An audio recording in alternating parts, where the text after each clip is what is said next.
हम ब्रह्मांड में क्यों हैं? ये सवाल हर इंसान के दिमाग में कभी न कभी जरूर आया होगा। अगर सच में सब कुछ बस एक एक्सीडेंट है, तो फिर जिंदगी का क्या मतलब रह जाता है? इस सवाल का जवाब आज नहीं, बल्कि शायद समय की शुरुआत में छिपा है, जहां पहली बार कुछ ना से हां बना, जहां अंधकार से पहली बार प्रकाश निकला और अस्तित्व ने पहली बार सांस ली। चलिए बिना समय गंवाए लौटते हैं उस पल में जहां से सब कुछ शुरू हुआ था। आज से 13.8 अरब साल पहले एक धमाकेदार एंट्री से हमारे यूनिवर्स का जन्म हुआ। छोटे सी स्पेस में कैद मैटर और एनर्जी आजाद होकर प्रकाश से भी तेज गति से फैलने लगी। पहले फोर्सेस बने, एटम्स बने, ब्रह्मांड कूल हुआ, ग्रेविटी ने तारों को ढालना शुरू किया, गैलेक्सीज बनी, गैलेक्सीज ने अपने झुंड बनाए, बड़े सुपर क्लस्टर्स बने। फैलते हुए ब्रह्मांड ने कॉस्मिक वेव का आकार ले लिया। 3.5 अरब साल पहले एक अनोखी घटना हुई जिसने सब कुछ बदल कर रख दिया। ब्रह्मांड की 2 खरब गैलेक्सीज में मौजूद तैरता लेनियक्यास सुपर क्लस्टर, इसके अंदर की 1 लाख आकाशगंगाओं में घूमता लोकल ग्रुप, इस लोकल ग्रुप की 54 गैलेक्सीज में मौजूद मिल्की वे आकाशगंगा, जिसकी इटलाती हुई ओरियन भुजा में जाने पर पहुंचते हैं हमारे सोलर सिस्टम में। केंद्र में मौजूद सूर्य की परिक्रमा करता एक नीला ग्रह पृथ्वी। इसके समुद्र की गहराई में एक घटना हुई, एक आकस्मिक केमिकल डिस्टर्बेंस। इस रासायनिक क्रिया ने चेतना को जन्म दिया। रेत के दाने से 4000 गुना छोटी यह चेतना बढ़ती गई। सुनसान ब्रह्मांड में अरबों सालों की विकास क्रम में चेतना का यह बिग बैंग बढ़ती बढ़ती कॉम्प्लेक्स जीवों में तब्दील हुआ। जल, थल और नभ, हजारों चेतनाएं मंडराने लगी। 5 बार हुए महाविनाश में हर बार यह चेतनता पहले के मुकाबले और बढ़ने लगी। प्रकृति और जीवन की लड़ाई चलती रही। जीवन में बदलाव होता गया। 3 अरब साल के विकास क्रम में लाखों जीव पैदा हुए, लाखों धरती में दफन हुए।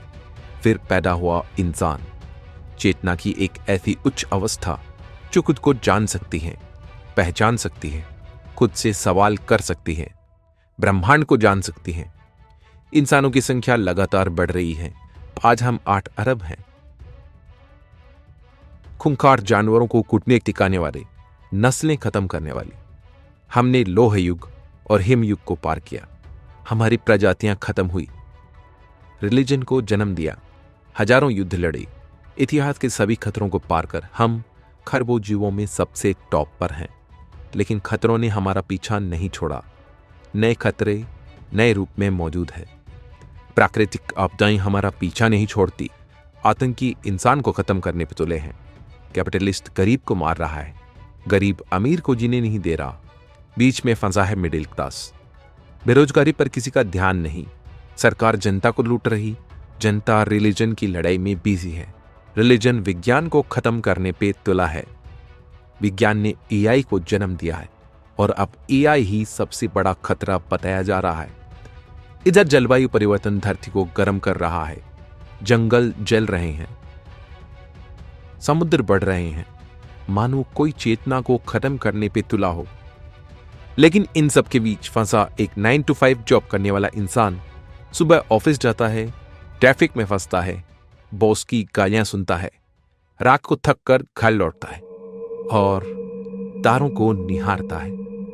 मन में एक सवाल आता है, आखिर ये सब क्या है? हम सब यहां क्यों हैं? क्या है इन सब का मकसद? क्या इन तारों में भी हमारे जैसे लोग हैं? अगर हम अकेले हैं तो इतने बड़े ब्रह्मांड के होने का क्या फायदा? मकसद होगा तब इन सब के पीछे कौन है? अगर किसी ने ब्रह्मांड को पैदा किया है तो इतनी परेशानी और दुख क्यों है? कोई जन्म से विकलांग क्यों है? कोई जन्म लेते ही क्यों मर जाता है? और कोई जिंदगी भर जीने लायक नहीं रहता? कोई हमें पैदा करके मरने के लिए क्यों छोड़ेगा? हम पूरी तरह मर भी नहीं रहे। 5 बार धरती पे जीवन को खत्म करने की कोशिश हुई। डायनासोर का अंत हुआ, लेकिन जीवन अब भी है, पहले से कहीं ज्यादा विकसित।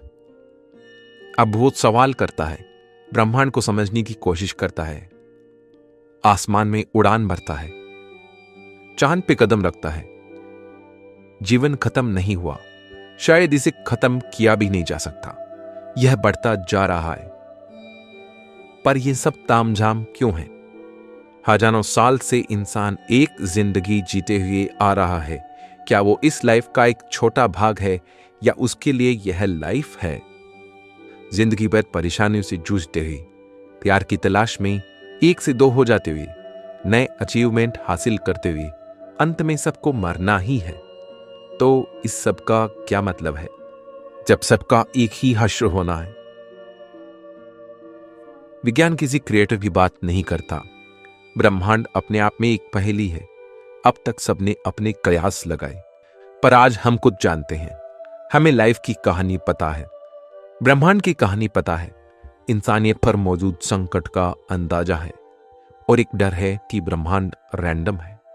न जाने कब ज्वालामुखी फूट जाए, कब ऐसे हिला जाए, 70 करोड़ साल पहले की तरह पृथ्वी को स्नोबॉल बना जाए, डायनासोर्स की तरह एस्टेरॉयड इंसानियत को खत्म कर दे, कोरोना जैसे बायोवेपन का खतरा। सब कुछ नहीं तो न्यूक्लियर वॉर से देश के देश खत्म हो जाएं। अरबों गैलेक्सीज के बीच जल रही यह चेतना न जाने कब बुझ जाए।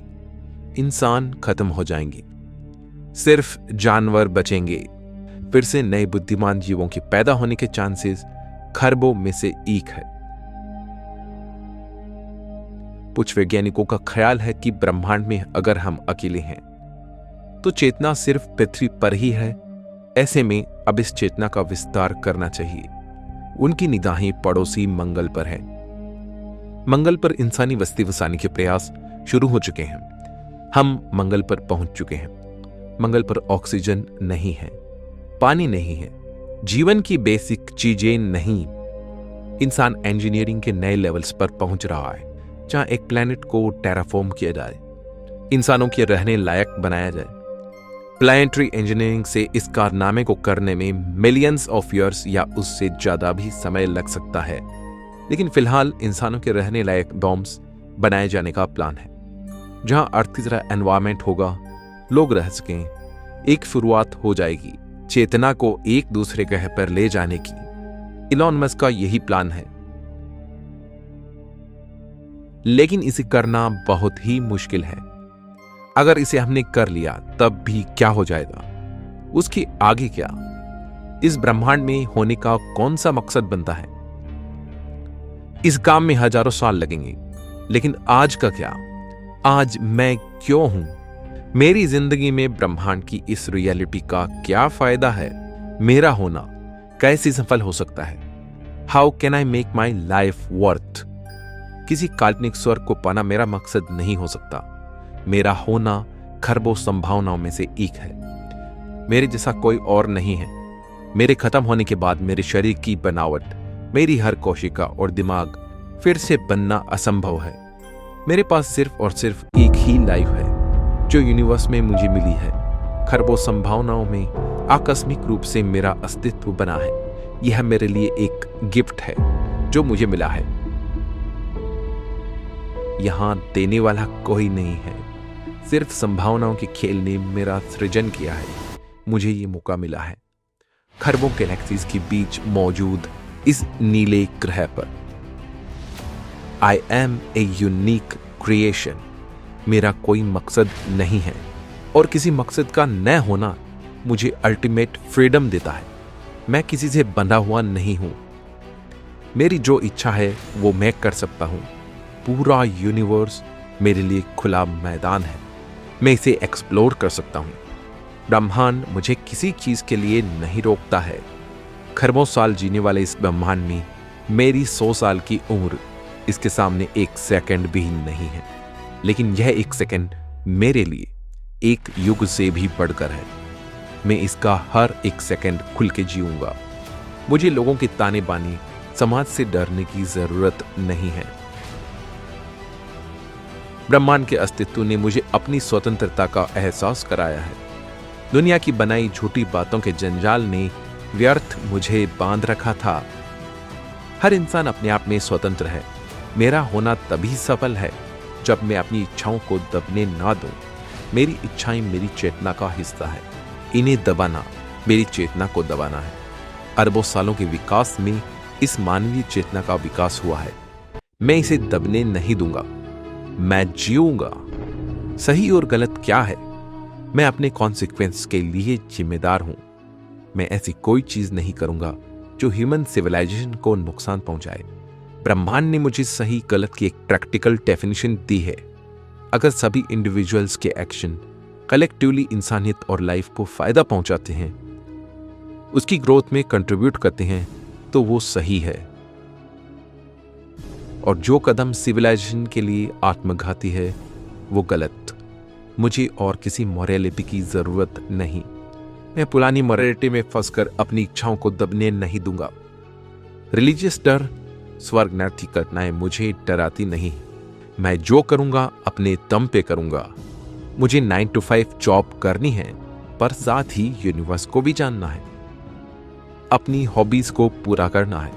स्विमिंग सीखनी है, म्यूजिक बजाना है, यार दोस्तों के साथ बातें करनी है, वो लड़की जिसे मैं चाहता हूं प्रपोज करना है। दुनिया बहुत बड़ी है, घूमने निकल जाना है, नए कल्चर्स को जानना है, क्लब में पार्टी करनी है। मेरे मन की खुशी देश के हैप्पीनेस इंडेक्स को बढ़ाती है। मुझे एक ऐसी सोसाइटी का हिस्सा बनना है जहां अपनी थॉट्स को बिना किसी डर के कोई भी एक्सप्रेस कर सकता है। ये एक अच्छी इमोशनल हेल्थ का महत्वपूर्ण कदम है। एक सोसाइटी जिसमें लोग अपनी इच्छाओं को दबाते हैं, भावनाओं को दबाते हैं, उनकी इमोशनल हेल्थ खराब रहेगी, जो उनकी ओवरऑल हेल्थ को खराब करेगी, जो कलेक्टिवली ह्यूमन सिविलाइजेशन के लिए अच्छा नहीं है। विज्ञान हमें विचारों को एक्सप्रेस करने की खुली आजादी देता है। मैं विज्ञान से अपनी लाइफ को जीना पसंद करूंगा। सही और गलत क्या है, यह विज्ञान से मुझे जानने को मिलेगा, न कि किसी आसमानी किताब से। अपने आप को पूरी तरह से खुलकर एक्सप्रेस करने पर ही मुझे खुद को जानने का मौका मिलेगा। ये मेरी सेल्फ जर्नी होगी। जितना बड़ा यूनिवर्स है, उतनी ही बड़ी मेरी अपनी खुद को जानने की यात्रा होगी। जब इंसानों की भीड़ में सब खुद की खोज में निकल पड़ेंगे, तब वो भीड़ नहीं, एक सुपर सिविलाइजेशन बनेगी, जो विज्ञान की मदद से न सिर्फ खुद को पावरफुल बनाएगी, बल्कि एक खुशहाल मानव सभ्यता का निर्माण करेगी। एक यूटोपियन वर्ल्ड जो सिर्फ कल्पना है, वो हकीकत बनेगी। हर इंसान बराबर होगा, भूख से मरना कैंसिल हो जाएगा, रोग खत्म हो जाएंगे और इंसान खुद की आयु को रिवर्स करने में सक्षम होगा। अपनी आयु बढ़ाने की तरकीबें खोज जाएगी। कुछ तो अभी शुरू भी हो चुकी है, जैसे हाइपरबैरिक ऑक्सीजन ट्रीटमेंट। न उम्र की सीमा, न जन्म का बंधन। इंसान एक हायर सिविलाइजेशन बनेगा। अब पॉपुलेशन खरबों में पहुंच जाएगी, लेकिन ब्रह्मांड में हमारी पहुंच होगी। इसलिए ब्रह्मांड के अनंत रिसोर्सेज मौजूद होंगे। खरबों की संख्या में मौजूद इंसानों की सभी जरूरतों को पूरी करने के लिए। अगर पानी और खाना सीमित है और लोग अधिक हैं, तो सिविलाइजेशन में लड़ाई झगड़े होते हैं। लेकिन अगर इन रिसोर्सेज की संख्या ही अनंत हो, तब सबके बीच प्यार होगा। अब मुझे इस सवाल का जवाब मिल रहा है कि इतने बड़े अनंत ब्रह्मांड का क्या प्रयोजन है। प्रयोजन होगा अनंत रिसोर्सेज तक हमारी पहुंच। अगर हमने विज्ञान को संजो के रखा, तो हम एजिंग को कंट्रोल कर पाएंगे। टाइप 3 सिविलाइजेशन के लेवल तक पहुंचकर ब्रह्मांड के रैंडम इवेंट्स पर कंट्रोल कर पाएंगे। प्राकृतिक आपदाएं कम होगी। कॉन्शियसनेस पृथ्वी से पार होते हुए दूसरे ग्रहों पर फैल जाएगी। इसी बीच कॉन्शियसनेस क्या है, ये कैसा पैदा हुई, इसे जान पाएंगे। प्रकृति में हम नष्ट न होकर जीवों के विकास में आगे बढ़ते जाएंगे और कॉन्शियसनेस के और भी नए स्तर तक पहुंच सकते हैं। समुद्र की गहराई में अंधेरे में पैदा हुई एक चेतना जमीन पे बढ़ी, आसमान में उड़ी, अंतरिक्ष में पहुंची। चेतना बढ़ना चाहती है। अब समझ आ रहा है, शायद ब्रह्मांड हमारे जरिए खुद को जानना चाहता है, खुद को चेतन बनाना चाहता है। चेतना विकसित हो रही है। एक फूल को आप देख रहे हो, कितना सुंदर है। शायद ब्रह्मांड खुद अपने सृजन से खुद को देख रहा है। शायद यह चेतना ब्रह्मांड की ही अभिव्यक्ति है जो पढ़ना चाहती है, और शायद यह सवाल खुद ब्रह्मांड ही पूछ रहा है, मैं कौन हूं, यहां क्यों हूं, और शायद खुद ही इसकी खोज में लगा है। वैज्ञानिकों के लिए बड़ी समस्या है, आखिर कॉन्शियसनेस क्या है? जवाब आर्टिफिशियल इंटेलिजेंस के जरिए मिल रहा है। एक कंप्यूटर जिसमें हम जीरो इंटेलिजेंस मानते थे, आज डेटा साइंस के कमाल ने, न्यूरल नेटवर्क्स के जरिए डेटा कम्युनिकेशन ने शायद चेतना विकसित कर दी है। वैज्ञानिक पूछ रहे हैं कि क्या एआई में भी इंटेलिजेंस है? अगर है तो कॉन्शियसनेस भी हो सकती है। ब्रह्मांड हमें हमेशा आश्चर्यचकित करता है। अगर एआई में कॉन्शियसनेस इमर्ज हो सकती है तो कॉन्शियसनेस शायद एक इमर्जेंट फिनोमेना है, इंसान में दिमाग ही से पैदा करता है। अगर एआई में ये इमर्ज हो सकती है तो शायद ब्रह्मांड में भी हो सकती है। 3.5 अरब साल पहले किसी आकस्मिक तरीके से पृथ्वी पर यह इमर्ज हुई, तो भविष्य में भी ब्रह्मांड में यह इमर्ज हो सकती है। भले ही कोई क्रिएटर ना हो इस ब्रह्मांड का, लेकिन कॉन्शियसनेस का फैलाव शायद ब्रह्मांड के जागने का एक सिग्नल है।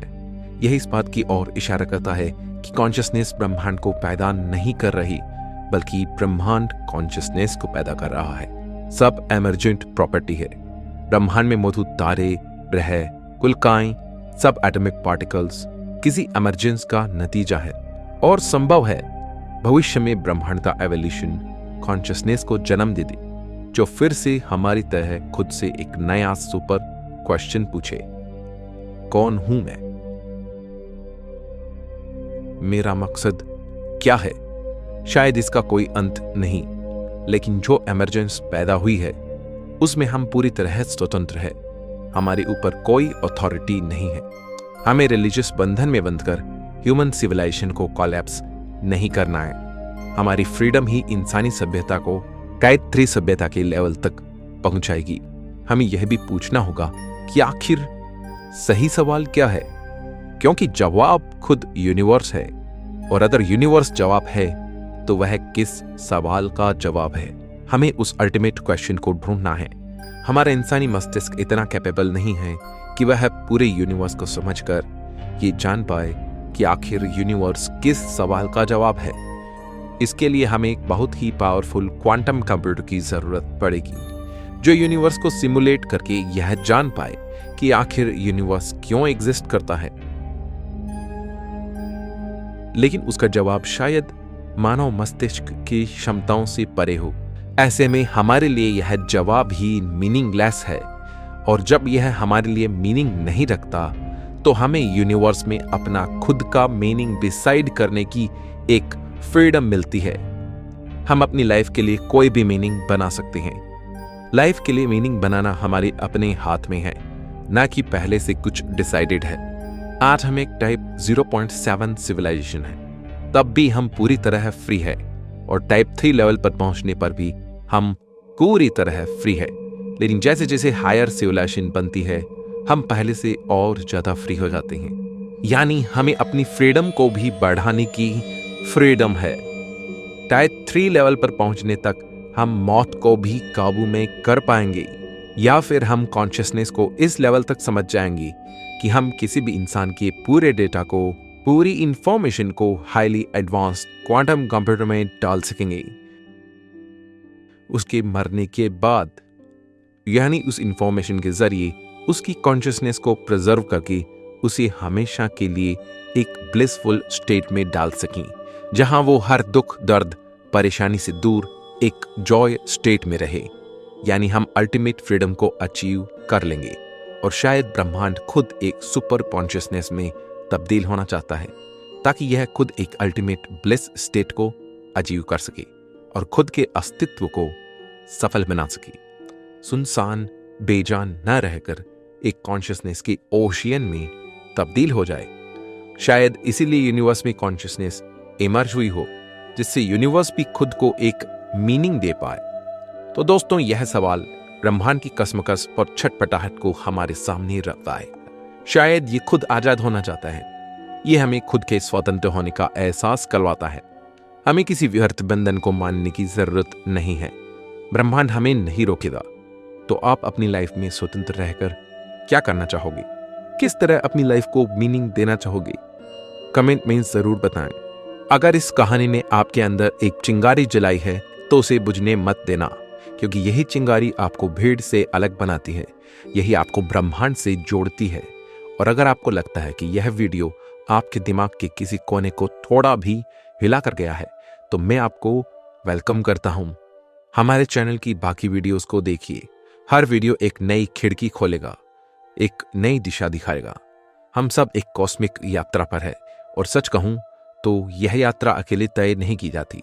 आगे मिलते हैं ब्रह्मांड की अगली कहानी में।